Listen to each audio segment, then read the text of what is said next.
আসসালামু আলাইকুম শিক্ষার্থীরা। হঠাৎ স্কুল বন্ধ রাখতে নতুন ঘোষণা আসতে পারে। শিক্ষার্থীরা, স্কুল বন্ধ হওয়ার জন্য একটি নতুন ঘোষণা কিন্তু আসতে পারে। আজ যে নিউজটি নিয়ে আমরা আজকে আলোচনা করব, হামের কারণে স্কুল বন্ধ যে করা হাইকোর্টের শুনানি আছে। শিক্ষার্থীরা, সারা বাংলাদেশ জুড়ে হামের যে প্রাদুর্ভাব দেখা দিয়েছে তার জন্য কিন্তু হাইকোর্টে যে স্কুল বন্ধের জন্য যে রিট করা হয়েছিল সেটির কিন্তু আজকে শুনানি।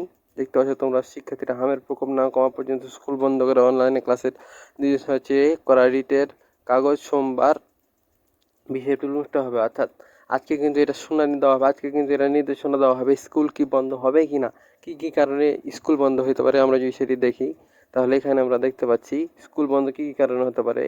রিটেন নোটিশ, সময় মতো টিকাদান নিশ্চিত করতে ব্যর্থতা যদি হয় তাহলে কিন্তু এই রিট কিন্তু স্কুল কিন্তু বন্ধ হতে পারে। টিকার প্রাপ্যতা বজায় রাখতে না পারা, টিকা যদি সঠিকভাবে না দেওয়া হয় তাহলে কিন্তু স্কুল বন্ধ হতে পারে।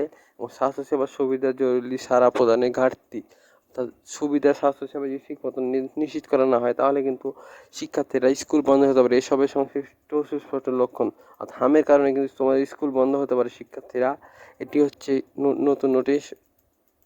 ভিডিওটি তোমাদের ভালো লাগলে অবশ্যই আমার চ্যানেলটি সাবস্ক্রাইব করবে। ধন্যবাদ।